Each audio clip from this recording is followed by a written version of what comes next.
Normal calculator కి దీనికి difference ఏంటంటే మనం నార్మల్ క్యాలిక్యులేటర్ ను ఉపయోగించి కేవలం arithmetic calculations like addition, subtraction, multiplication and division, percentage లాంటి వాటిని మాత్రమే చేయగలం. కానీ ఈ సైంటిఫిక్ క్యాలిక్యులేటర్ లో అర్థమెటిక్ క్యాలిక్యులేషన్స్ తో పాటు చాలా రకాల క్యాలిక్యులేషన్స్ మనం చేసుకోవచ్చు. డిప్లొమా అండ్ బీటెక్ ఇంజనీరింగ్ చదివే ప్రతి ఒక్క స్టూడెంట్ ఈ సైంటిఫిక్ క్యాలిక్యులేటర్ ని యూజ్ చేస్తారు. మనకు మ్యాథమెటిక్స్ లో అండ్ అలాగే ఇంజనీరింగ్ సబ్జెక్ట్స్ లో ప్రాబ్లమ్స్, క్యాలిక్యులేషన్స్ థియరిటికల్ గా క్యాలిక్యులేటర్ లేకుండా చేయడం చాలా కష్టం. ఎందుకంటే different calculations and lengthy calculations ఉంటాయి. సో క్యాలిక్యులేటర్ లేకుండా చేస్తే ఒక్క ప్రాబ్లమ్ ని సాల్వ్ చేయడానికి కొన్ని గంటల టైం తీసుకుంటుంది. సో అందుకని టైం సేవ్ చేసుకోవడం కోసం ఈ క్యాలిక్యులేటర్ ని యూజ్ చేయడం తప్పనిసరి. 3 years డిప్లొమా కావచ్చు, 4 years బీటెక్ కావచ్చు, మీరు ఈ క్యాలిక్యులేటర్ ని అన్ని mid exams, lab exams and semester exams అన్నిటికీ తీసుకెళ్లొచ్చు. అయితే చేతులు ఇది ఉందని చెప్పి చిన్న క్యాలిక్యులేషన్స్ కూడా దీన్ని వాడుతున్నారు. కానీ గుర్తుపెట్టుకోండి, బయట ఏదైనా కాంపిటేటివ్ ఎగ్జామ్ రాయడానికి క్యాలిక్యులేటర్ ని అలౌ చేయరు. సో అందుకని క్యాలిక్యులేటర్ ఉంది కదా అని చిన్న మల్టిప్లికేషన్స్, డివిజన్స్ కూడా క్యాలిక్యులేటర్ ని వాడకండి. అండ్ నెక్స్ట్ వచ్చేసి ఈ క్యాలిక్యులేటర్స్ ని తయారు చేసే కంపెనీ క్యాషియో. ఈ క్యాలిక్యులేటర్స్ లో చాలా మోడల్స్ ఉంటాయి. అయితే వాటిలో FX991MS ఈ మోడల్ ని ఎక్కువ మంది యూజ్ చేస్తారు. బట్ ఏ మోడల్ అయితే బాగుంటుందో మీ కాలేజ్ ఫ్యాకల్టీ సజెషన్ తీసుకొని కొనుక్కోండి. గైస్, ఇదే మోడల్ FX991MS లో రీసెంట్ గా సెకండ్ ఎడిషన్ వచ్చింది. ఇది ఒకటే కాకుండా ఇంకా అదర్ ఫేమస్ మోడల్స్ లో కూడా క్యాషియో వాళ్ళు సెకండ్ ఎడిషన్ ని తీసుకొచ్చారు. సో ఇప్పుడు ఎవరైనా కొత్తగా క్యాలిక్యులేటర్ కొనే వాళ్ళు ఉంటే, ఈ మోడల్ లో తీసుకునే వాళ్ళు ఉంటే సెకండ్ ఎడిషన్ తీసుకోండి. అయితే ఇక్కడ దీంట్లో ఓల్డ్ మోడల్ కి దీనికి డిఫరెన్స్ ఓన్లీ డిజైన్ పరంగా ఉంటుంది. మీరు స్క్రీన్ మీద చూడండి, కంప్లీట్ గా డిజైన్ ని మార్చేశారు. అండ్ ఇంకో చేంజ్ ఏంటంటే ప్రీవియస్ మోడల్ లో ఇంటూ 10 పవర్ ని యూజ్ చేయడానికి ఎక్స్పోనెన్షియల్ EXP అని ఉండేది. ఈసారి EXP అని కాకుండా డైరెక్ట్ గా ఇంటూ 10 పవర్ X అని బటన్ మీద ఇచ్చారు. ఇది ఒకటే మేజర్ చేంజ్ నేను నోటీస్ చేసింది. ఇంకా మాక్సిమం ఓల్డ్ మోడల్ లో ఉన్న ఆపరేషన్స్ ఇక్కడ కూడా ఉంటాయి. అయితే నా దగ్గర న్యూ మోడల్ లేదు, సో అందుకనే ఓల్డ్ మోడల్ దాంట్లోనే చూపిస్తున్నాను. కొంచెం అడ్జస్ట్ అవ్వండి. నేను ఓల్డ్ మోడల్ లో చూపించిన సేమ్ యాస్టీస్ గా ఇవే ఆపరేషన్స్ మీరు సెకండ్ ఎడిషన్ లో కూడా చేసుకోవచ్చు. అయితే ఈ వీడియోలో నా దగ్గర ఉన్న FX991MS ఈ క్యాలిక్యులేటర్ ని ఎలా వాడాలో చూపిస్తాను. ఇప్పుడు అసలు దీన్ని ఎలా వాడాలో చూద్దాం. ఫస్ట్ పైన ఉన్న ప్రొటెక్టివ్ కవర్ ని తీసి ఇలా పెట్టాలి. ఈ ప్రొటెక్టివ్ కవర్ మీద కొన్ని కాన్స్టాంట్స్ అండ్ యూనిట్ కన్వర్షన్స్ ఉంటాయి. వాటిలో వేటికి ఏ బటన్స్ వాడాలనేది కూడా ఇక్కడ ఉంటుంది. దీన్ని మళ్ళీ పెట్టేస్తున్నాను. క్యాలిక్యులేటర్ ఆన్ చేయాలంటే ఇక్కడ ఆన్ బటన్ ఉంటుంది, అది ప్రెస్ చేయాలి. ఇప్పుడు క్యాలిక్యులేటర్ ఆన్ అవుతుంది. ఒకవేళ క్యాలిక్యులేటర్ ఆఫ్ చేయాలంటే ఇక్కడ AC అనే బటన్ ఉంది కదా, AC అంటే ఆల్ క్లియర్ అని అర్థం. అంటే మనం ఏదైనా ఒక క్యాలిక్యులేషన్ అయ్యాక నెక్స్ట్ ఇంకో క్యాలిక్యులేషన్ చేసుకోవాలంటే మనకి స్క్రీన్ మీద క్లియర్ అవ్వాలి. మనం జస్ట్ AC బటన్ మీద ప్రెస్ చేస్తే స్క్రీన్ మొత్తం క్లియర్ అవుతుంది. అయితే ఈ AC బటన్ పైన ఎల్లో కలర్ లో ఆఫ్ అని ఉంటుంది. ఎల్లో కలర్ లో ఉన్నవి ఆపరేట్ అవ్వాలంటే టాప్ లెఫ్ట్ కార్నర్ లో షిఫ్ట్ అనే బటన్ ఉంటుంది. So just shift button press చేసి నెక్స్ట్ AC మీద ప్రెస్ చేస్తే క్యాలిక్యులేటర్ ఆఫ్ అయిపోతుంది. ఒకవేళ మీరు మాన్యువల్ గా ఆఫ్ చేయకపోతే 6 minutes కంటిన్యూస్ గా అసలు ఏమి యూజ్ చేయకుండా ఉంటే 6 minutes తర్వాత ఆటోమేటిక్ గా అది ఆఫ్ అయిపోతుంది. మళ్ళీ ఆన్ చేయాలంటే ఆన్ బటన్ మీద ప్రెస్ చేస్తే ఆన్ అవుతుంది. మనకి ఇక్కడ 2-way పవర్ అని ఉంది కదా, ఇది సోలార్ ప్యానల్ అన్నమాట. అంటే సన్లైట్ ద్వారా కూడా పనిచేస్తుంది. కానీ బ్యాటరీ అయిపోయాక స్క్రీన్ మీద లెటర్స్ అన్ని లైట్ గా కనిపిస్తాయి. అప్పుడు మీరు సన్లైట్ లో పెడితే కొంచెం ఛార్జ్ అయ్యి పనిచేస్తుంది. కానీ మళ్ళీ బ్యాటరీ డ్రైన్ అయిపోతే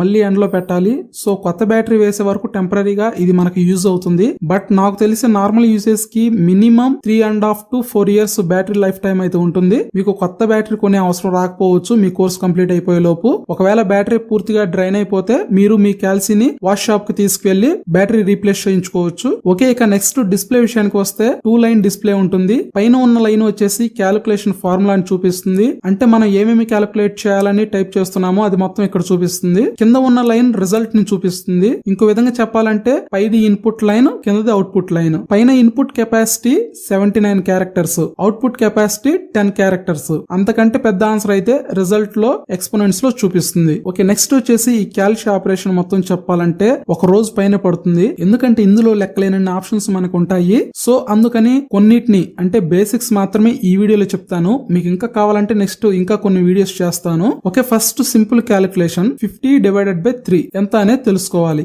జస్ట్ 50/3 అని టైప్ చేశాక = బటన్ ఉంది కదా, దాన్ని ప్రెస్ చేస్తే ఆన్సర్ వస్తుంది. నెక్స్ట్ 20 × 2.5 ఎంత అనేది తెలుసుకోవాలనుకుంటున్నాను. 20 × 2.5 అని టైప్ చేసి ఈక్వల్ సైన్ ఉన్న బటన్ మీద ప్రెస్ చేస్తే ఆన్సర్ వచ్చేస్తుంది. ఒకవేళ మీరు టైప్ చేసేటప్పుడు రాంగ్ ఎంటర్ చేస్తే డిలీట్ బటన్ ప్రెస్ చేసి ఒక్కో క్యారెక్టర్ ని డిలీట్ చేయవచ్చు. ఒకవేళ ఫార్ములా మధ్యలో ఏదైనా వాల్యూ చేంజ్ చేయాలనుకుంటే లెఫ్ట్ రైట్ బటన్స్ యూజ్ చేసుకుని కరెక్ట్ చేసుకోవచ్చు. ఓకే, క్యాలిక్యులేషన్ అయ్యాక AC బటన్ ప్రెస్ చేశాను. స్క్రీన్ మొత్తం క్లియర్ అయింది. అయితే ఇప్పుడు మనం చేసిన క్యాలిక్యులేషన్స్ టెంపరీగా స్టోర్ అయి ఉంటాయి. వాటిని అంటే ప్రీవియస్ క్యాలిక్యులేషన్స్ ని చెక్ చేసుకోవాలంటే ఇక్కడ ఆన్సర్ బటన్ ఉంది కదా, అది ప్రెస్ చేయాలి. అప్పుడు ప్రీవియస్ క్యాలిక్యులేషన్ ఆన్సర్ చూపెడుతుంది. అంతకంటే ముందువి చూడాలంటే up arrow and down arrow buttons press చేసి చెక్ చేసుకోవచ్చు. కానీ మీరు ఒకవేళ ఆన్ మీద ప్రెస్ చేసినా లేదా ఆఫ్ చేసి మళ్ళీ ఆన్ చేసినా ఈ డేటా అయితే చూపించదు. ఇది just temporary data. Okay, next మీకు రిజల్ట్ లో డెసిమల్ వాల్యూస్ కి డెసిమల్ పాయింట్ ఉంటుంది కదా, మీరు అక్కడ డాట్ రాకుండా కామా వచ్చేటట్లు కూడా చేయవచ్చు. అది ఎలా అంటే మోడ్ బటన్ ని 6 టైమ్స్ ప్రెస్ చేస్తే ఈ విధంగా వస్తుంది. మీరు యూజ్ చేసే క్యాలిక్యులేటర్ లో 6 టైమ్స్ కావచ్చు లేదా 5 టైమ్స్ కావచ్చు. ఈ విధంగా వచ్చేంత వరకు ప్రెస్ చేయండి మోడ్ బటన్ ని. సో ఓకే, మనకి ఇక్కడ డిస్ప్లే ఉంది కదా, అది సెలెక్ట్ చేసుకోండి. సెలెక్ట్ చేసుకోవాలంటే ఇక్కడ నెంబర్స్ చూపెడుతున్నాయి కదా, ఆ బటన్ మీద ప్రెస్ చేస్తే అవి సెలెక్ట్ అవుతాయి అని మీనింగ్. సో ఇక్కడ 1 అని ఉంది కదా, కాబట్టి 1 ప్రెస్ చేయండి. నెక్స్ట్ రైట్ సైడ్ కి 2 టైమ్స్ ప్రెస్ చేయండి. ఇక్కడ డాట్ కామా అనే 2 ఆప్షన్స్ ఉన్నాయి కదా, ఆల్రెడీ డిఫాల్ట్ గా డాట్ మోడ్ లోనే ఉంటుంది కాబట్టి ఎగ్జాంపుల్ గా చూపించడం కోసం కామా సెలెక్ట్ చేస్తున్నాను. అంటే ఇక్కడ 2 ప్రెస్ చేయాలి. ఓకే, ఆల్రెడీ ఇక్కడ డాట్ ఉండేది, ఇప్పుడు కామాలోకి మారిపోయింది, మీరు గమనించవచ్చు. రిజల్ట్ లో 0 రాకుండా 0 కామా అని వచ్చింది. కానీ మన ఇండియాలో మనం డాట్ ని వాడతాము. కొన్ని కంట్రీస్ లో డాట్ కి బదులు కామాని యూజ్ చేస్తారు. సో అందుకని ఈ ఆప్షన్ కూడా దీంట్లో ఉంటుంది. ఇది ఫారిన్ స్టూడెంట్స్ ఎవరైనా ఉంటే వాళ్ళకి బాగా యూజ్ అవుతుంది. మనకు అవసరం లేదు కాబట్టి దీన్ని తీసేయాలి. తీసేయాలంటే ఏం చేయాలి, మళ్ళీ ఇందాక చెప్పిన ప్రాసెస్ ప్రకారం ఈసారి డాట్ ని సెలెక్ట్ చేసుకోవాలి. లేదంటే సింపుల్ గా షిఫ్ట్ బటన్ ప్రెస్ చేయండి. నెక్స్ట్ మోడ్ బటన్ ప్రెస్ చేయండి. ఇక్కడ ఆల్ అని ఉంది కదా, దాన్ని సెలెక్ట్ చేయండి. అంటే 3 ప్రెస్ చేయండి. నెక్స్ట్ ఈక్వల్ బటన్ మీద ప్రెస్ చేయండి. మొత్తం క్యాలిక్యులేటర్ మొత్తం రీసెట్ అవుతుంది. మీరు ఇలా రీసెట్ చేయడం గుర్తుపెట్టుకోండి. ఎందుకంటే మనం కొన్ని మోడ్స్ సెలెక్ట్ చేసినప్పుడు అవి మాత్రమే పనిచేస్తాయి, వేరే క్యాలిక్యులేషన్ చేయడానికి ఒక్కోసారి కుదరదు. సో ఇలా రీసెట్ చేసుకుంటే క్యాలిక్యులేటర్ మళ్ళీ నార్మల్ మోడ్ లోకి వచ్చేస్తుంది. నెక్స్ట్ మళ్ళీ మనకి ఏ మోడ్ లో కావాలంటే ఆ మోడ్ లోకి వెళ్లి క్యాలిక్యులేషన్స్ చేసుకోవచ్చు. ఓకే, నెక్స్ట్ మీకు రిజల్ట్ లో డెసిమల్ పాయింట్ ఉంటుంది కదా, మీరు అక్కడ డాట్ పక్కన ఎన్ని డిజిట్స్ కావాలంటే అన్ని డిజిట్స్ వచ్చేటట్లు సెట్ చేసుకోవచ్చు. అదెలా అంటే మోడ్ బటన్ ని 5 టైమ్స్ ప్రెస్ చేస్తే ఈ విధంగా 3 ఆప్షన్స్ వస్తాయి. ఇందులో మనం ఫస్ట్ ఆప్షన్ ని ఫిక్స్ ని సెలెక్ట్ చేస్తే ఫిక్స్ 0 to 9 అని వస్తుంది. ఇక్కడ మీరు డాట్ పక్కన ఎన్ని డిజిట్స్ కావాలంటే ఆ నెంబర్ ఉన్న బటన్ ప్రెస్ చేయాలి. ఫర్ ఎగ్జాంపుల్ 3 ప్రెస్ చేస్తున్నాను. వెంటనే మనకి డిస్ప్లే లో డాట్ పక్కన 3 డిజిట్స్ ఇలా చూపిస్తుంది, మీరు అబ్జర్వ్ చేయొచ్చు. అండ్ అలాగే నెక్స్ట్ ఇంకో మోడ్ చూద్దాం. మళ్ళీ మోడ్ బటన్ ని 5 టైమ్స్ ప్రెస్ చేస్తే ఈ విధంగా 3 ఆప్షన్స్ వస్తాయి. ఇక్కడ నేను 5 టైమ్స్ ప్రెస్ చేయమని చెప్పానని చెప్పేసి మీ క్యాలిక్యులేటర్ లో కూడా 5 టైమ్స్ ప్రెస్ చేసి ఇలా ఈ ఆప్షన్స్ రాలేదు అనుకోవద్దు. ఎందుకంటే ఇది నా దగ్గర ఉన్న క్యాలిక్యులేటర్ లో 5 టైమ్స్ వస్తుంది. మీ దగ్గర మీరు కొత్త క్యాలిక్యులేటర్స్ కొంటున్నారు కాబట్టి మీ దాంట్లో కొన్ని ఫీచర్స్ అప్డేట్ అయి ఉండొచ్చు. కాబట్టి ఈ డిస్ప్లే మీద ఏ ఆప్షన్స్ అయితే చూపిస్తున్నాయో అవి వచ్చేంత వరకు మీరు మోడ్ బటన్ ని ప్రెస్ చేయండి. ఓకే, నెక్స్ట్ ఈ విధంగా మనకి 3 ఆప్షన్స్ వస్తాయి. ఇందులో మనం సెకండ్ ఆప్షన్ SCI ని సెలెక్ట్ చేస్తే SCI 0 to 9 అని వస్తుంది. ఇక్కడ మనం ఎంత నెంబర్ ప్రెస్ చేస్తే రిజల్ట్ లో అన్ని డిజిట్స్ డిస్ప్లే అవుతుంది. అండ్ అలాగే దానితో పాటు ఎక్స్పోనెంట్స్ కూడా చూపిస్తుంది. నార్మల్ మోడ్ లో అయితే ఎక్స్పోనెంట్స్ ని చూపెట్టదు, దీంట్లో మాత్రం ఎక్స్పోనెంట్స్ తో సహా చూపిస్తుంది. అండ్ అలాగే నెక్స్ట్ మోడ్ ఏంటంటే థర్డ్ ఆప్షన్ నామ్ ని సెలెక్ట్ చేస్తే 1 and 2 అని వస్తుంది. అయితే మనం దీంట్లో ఏది సెలెక్ట్ చేసుకున్నా పెద్ద డిఫరెన్స్ ఉండదు. అయితే మనకు డిఫాల్ట్ గా 1 లో ఉంటుంది కాబట్టి మీరు ఇక్కడ 1 సెలెక్ట్ చేసుకోండి. లేదంటే మళ్ళీ క్యాలిక్యులేటర్ మనం రీసెట్ చేసుకుంటే 1 లోకి వెళ్ళిపోతుంది ఆటోమేటిక్ గా. ఓకే, దీంట్లో ఉన్న ఇంకో ఫీచర్ ఏంటంటే మనం స్క్రీన్ కాంట్రాస్ట్ ని పెంచుకోవచ్చు అండ్ తగ్గించుకోవచ్చు. అదెలా అంటే మోడ్ బటన్ ని ప్రెస్ చేస్తూ ఉంటే మనకి CONT అని వస్తుంది. CONT ని సెలెక్ట్ చేసుకోండి. CONT అంటే కాంట్రాస్ట్. ఇక్కడ లైట్ డార్క్ 2 ఆప్షన్స్ ఉన్నాయి కదా, మీరు లెఫ్ట్ సైడ్ ప్రెస్ చేసినా లేదా అలా ప్రెస్ చేసి పట్టుకున్న డిస్ప్లే కాంట్రాస్ట్ తగ్గిపోతుంది. అంటే స్క్రీన్ మీద లెటర్స్ అన్ని లైట్ గా కనిపిస్తాయి. ఒకవేళ మీరు రైట్ సైడ్ ప్రెస్ చేసినా లేదా అలా ప్రెస్ చేసి పట్టుకున్న డిస్ప్లే కాంట్రాస్ట్ అనేది పెరుగుతుంది. అంటే మీకు స్క్రీన్ మీద లెటర్స్ అనేవి బాగా డార్క్ గా కనిపిస్తాయి. ఓకేనా? ఓకే, ఇప్పుడు మనం బేసిక్ క్యాలిక్యులేషన్స్ ఎలా చేయాలో చూద్దాం. ఇందులో ఫస్ట్ అర్థమెటిక్ క్యాలిక్యులేషన్స్ చేద్దాం. Example 3 into 5 into 10 to the power of -9. దీన్ని మనం క్యాలిక్యులేటర్ లో ఎలా క్యాలిక్యులేట్ చేయాలి? దీనికి మనం 2 వేస్ లో ఆన్సర్స్ ని ఫైండ్ అవుట్ చేయొచ్చు. ఫస్ట్ వే వచ్చేసి 3 into 5 నెక్స్ట్ ఇంటూ 10 power -9 అని ఉంది కదా, ఇంటూ 10 పవర్ కి EXP బటన్ ని ప్రెస్ చేయాలి. నెక్స్ట్ -9 లో మైనస్ కోసం పారెంథసిస్ మైనస్ అని ఉంది కదా, ఆ బటన్ ని ప్రెస్ చేయాలి. లేదా ఇక్కడ మైనస్ ఉంది కదా, ఈ బటన్ కూడా ప్రెస్ చేయొచ్చు, లేదంటే దానైనా వాడొచ్చు. బట్ మనం కరెక్ట్ ప్రొసీజర్ ఫాలో అవ్వాలంటే ఇక్కడ పారెంథసిస్ బ్రాకెట్స్ ఉన్న మైనస్ ని యూజ్ చేయాలి. సో అది ప్రెస్ చేస్తున్నాను. నెక్స్ట్ 9 తర్వాత = బటన్ మీద ప్రెస్ చేస్తే మనకు ఆన్సర్ వస్తుంది. ఆన్సర్ ఇది. మీరు = బటన్ మాత్రమే కాకుండా ఇక్కడ క్యాల్క్ CALC అని ఉంది కదా, అంటే క్యాలిక్యులేట్ అని, దీన్ని కూడా యూజ్ చేయొచ్చు. ఈ ఆన్సర్ ని ఇలానే రాయొచ్చు లేదా ఇంకో విధంగా కూడా రాయొచ్చు. జస్ట్ మీరు ENG బటన్ మీద ప్రెస్ చేస్తుంటే ఈ ఆన్సర్ కి ఈక్వలెంట్స్ ఆన్సర్స్ చూపిస్తాయి. అండ్ అలాగే షిఫ్ట్ బటన్ ప్రెస్ చేసి మళ్ళీ ENG బటన్ ప్రెస్ చేస్తే కొన్ని ఆన్సర్స్ చూపెడుతుంది. అయితే ఇప్పుడు మనకి ఆల్రెడీ చిన్న ఆన్సర్ వచ్చింది కాబట్టి నో ప్రాబ్లం. కొన్ని సార్లు చాలా లెందీ ఆన్సర్ వస్తుంది. అటువంటప్పుడు ఈ ఈక్వలెంట్ ఆన్సర్స్ లో ఏదో ఒకటి మనం తీసుకోవచ్చు. అండ్ మనం ఆన్సర్ రాసుకునేటప్పుడు పాయింట్ పక్కన 2 or 3 డిజిట్స్ మాత్రమే తీసుకుంటాము. సో ప్రాబ్లమ్స్ సొల్యూషన్స్ లో న్యూమరికల్ వాల్యూస్ అందరికి ఒకేలా రావు. డెసిమల్ పాయింట్స్ తర్వాత వాల్యూస్ లో కొంత వేరియేషన్ ఉంటుంది. బట్ అది నెగ్లిజిబుల్ అన్నమాట. పాయింట్స్ లో వచ్చే వేరియేషన్ ని పట్టించుకోరు, అది నెగ్లిజిబుల్. ఓకే, నెక్స్ట్ ఇంకో విధంగా చేయొచ్చు అని చెప్పే కదా, అది ఎలా అంటే 3 into 5 into 10 power minus 9 తర్వాత is equal to button press చేస్తే రిజల్ట్ వస్తుంది. అంటే ఇక్కడ ఎక్స్పోనెన్షియల్ బటన్ కి బదులు క్యాప్ సింబల్ వాడాము. కాకపోతే ఈ మెథడ్ కంటే ఇందాక ఫస్ట్ చెప్పిన మెథడ్ టైం తక్కువ తీసుకుంటుంది కాబట్టి ఫస్ట్ మెథడ్ ఫాలో అవ్వండి. నెక్స్ట్ ఇంకో ఎగ్జాంపుల్ 5 into 9 plus 7. దీని ఆన్సర్ ఎలా చేయాలి?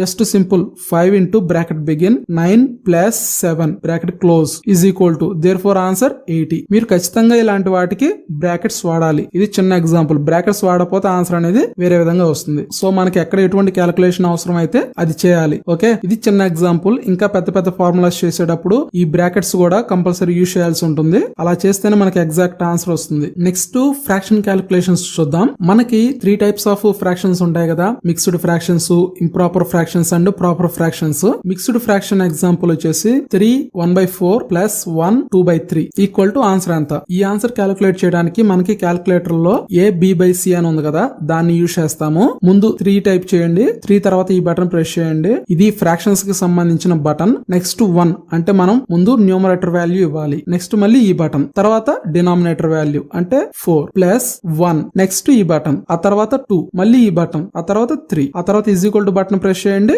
మనకు ఆన్సర్ వచ్చేస్తుంది. ఇది కూడా మిక్స్డ్ ఫ్రాక్షన్ ఫార్మాట్ లో వచ్చింది. దీన్ని మీరు ఒకవేళ ఇంప్రాపర్ ఫ్రాక్షన్ లోకి కన్వర్ట్ చేయాలి అంటే జస్ట్ మీరు షిఫ్ట్ బటన్ ప్రెస్ చేసి మళ్ళీ ఈ ఫ్రాక్షన్ బటన్ ప్రెస్ చేస్తే ఆన్సర్ ఇంప్రాపర్ ఫ్రాక్షన్ లోకి కన్వర్ట్ అవుతుంది. లేదు మీకు ఆన్సర్ డెసిమల్స్ లో కావాలి అంటే ఇంకోసారి ఇదే బటన్ మీద ప్రెస్ చేస్తే మనకి ఆన్సర్ డెసిమల్ వాల్యూ లోకి చూపిస్తుంది. ఈ విధంగా ఈ బటన్ ని యూజ్ చేసుకుని ఫ్రాక్షన్స్ క్యాలిక్యులేషన్స్ చేస్తాము. దాన్ని డెసిమల్ లోకి కన్వర్ట్ చేయడానికి కూడా ఇదే బటన్ ప్రెస్ చేస్తే సరిపోతుంది. అంతేకాదు మళ్ళీ మీరు ఇదే బటన్ ని యూజ్ చేసి నార్మల్ వాల్యూని ఫ్రాక్షన్ లో కూడా కన్వర్ట్ చేయొచ్చు. Next percentage calculations. Percentage calculations చేయడానికి ఈక్వల్ బటన్ పైన పర్సంటేజ్ సింబల్ అని ఉంది కదా, చూడండి అది ఎల్లో కలర్ లో ఉంది. అది పని చేయాలంటే ముందు షిఫ్ట్ బటన్ ప్రెస్ చేశాక తర్వాత ఈ బటన్ ప్రెస్ చేయాలి. ఇప్పుడు కొన్ని ఎగ్జాంపుల్స్ చూద్దాం. To calculate 12% of 1500. దీన్ని ఎలా క్యాలిక్యులేట్ చేస్తామంటే 1500 into 12 పర్సంటేజ్ రావాలి కాబట్టి షిఫ్ట్ ప్రెస్ చేసి పర్సంటేజ్ సింబల్ ఈ బటన్ దగ్గర ఉంది కాబట్టి ఈ బటన్ ప్రెస్ చేయండి. చూసారా, సింపుల్ గా ఆన్సర్ వచ్చేసింది. ఆన్సర్ 180. ఇంకో ఎగ్జాంపుల్ టు యాడ్ 15%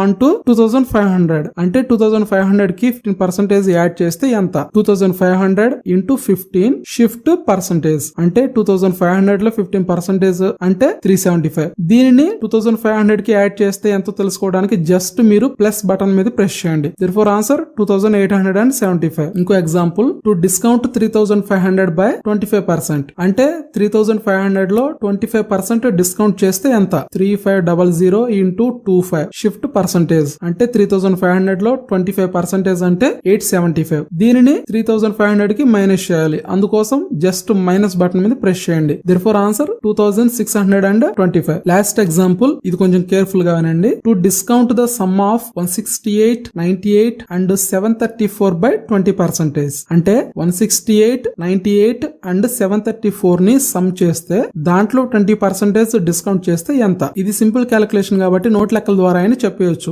బట్ ఇదే కొంచెం పెద్ద వాల్యూస్ అయితే కష్టం కదా, సో అందుకే ఈ ప్రాసెస్ కూడా తెలుసుకోవాలి. మనకి డైరెక్ట్ గా ఆన్సర్ వచ్చేస్తుంది. 168 ప్లస్ 98 ప్లస్ 734 ఈ 3 వాల్యూస్ యొక్క సమ్ వచ్చేసి 1000 వచ్చింది. ఇప్పుడు ఈ వాల్యూని మనం స్టోర్ చేసుకోవచ్చు. మనకి ఇక్కడ పింక్ కలర్ లో ABCDEFXYM అని ఉన్నాయి కదా, వాటిలో వాల్యూస్ ని స్టోర్ చేసుకోవచ్చు. అందుకోసం జస్ట్ మీరు షిఫ్ట్ బటన్ ప్రెస్ చేసి నెక్స్ట్ ఇక్కడ STO అని ఉంటుంది, అది ప్రెస్ చేయండి. STO అంటే స్టోర్ అని మీనింగ్. అయితే మనం వీటిలో ఏదో ఒక లెటర్ లో స్టోర్ చేయొచ్చు. ఎగ్జాంపుల్ నేను ఆల్ఫాబెట్ A లో సేవ్ చేద్దాం అనుకుంటున్నాను. సో అందుకోసం ఆల్ఫాబెట్ A ఉన్న బటన్ ప్రెస్ చేయండి. ఎగ్జాంపుల్ కి నేను A సెలెక్ట్ చేస్తున్నాను. మీరు ఏది కావాలంటే దాంట్లో స్టోర్ చేసుకోవచ్చు. ఇప్పుడు స్క్రీన్ మీద A అని ఉంది కదా, మనం దీంట్లో వాల్యూని స్టోర్ చేసాము కాబట్టి ఇప్పుడు into 20 shift percentage minus therefore answer 800. Guys ఈ విధంగా డైరెక్ట్ గా క్యాలిక్యులేట్ చేసుకోవచ్చు. ఇప్పుడు A లో ఒక వాల్యూ స్టోర్ అయి ఉంది కదా, ఇంకో ఆల్ఫాబెట్ లో ఇంకో వాల్యూని స్టోర్ చేసుకుని ఆల్ఫాబెట్స్ ని యూజ్ చేసుకుని డిఫరెంట్ క్యాలిక్యులేషన్స్ కూడా చేసుకోవచ్చు. మనం ఈ ఆల్ఫాబెట్స్ లో స్టోర్ చేసిన వాల్యూస్ ఇంకో వాల్యూస్ తో రీప్లేస్ చేయనంత వరకు అండ్ అలాగే మనం క్యాలిక్యులేటర్ ని రీసెట్ చేయనంత వరకు స్టోర్ అయి ఉంటాయి. వన్స్ మనం రీసెట్ చేసినా లేదంటే స్టోర్ చేసిన వాల్యూస్ ని ఇంకో వాల్యూ తో రీప్లేస్ చేసినా ఈ వాల్యూస్ అన్ని ఎరేజ్ అయిపోతాయి. గైస్ ఇప్పుడు చెప్పినవి వీడియో చూసినంత మాత్రాన వెంటనే వచ్చేవు. మీరు ప్రాక్టికల్ గా క్యాలిక్యులేటర్ లో డిఫరెంట్ క్యాలిక్యులేషన్స్ చేస్తూ ప్రాక్టీస్ చేస్తూ ఉంటే అది అలవాటు అవుతుంది. ఓకే గైస్, చూసారు కదా ఈ వీడియో. ఐ హోప్ ఈ వీడియో మీకు అర్థమయ్యిందని అండ్ యూజ్ అయ్యిందని అనుకుంటున్నాను.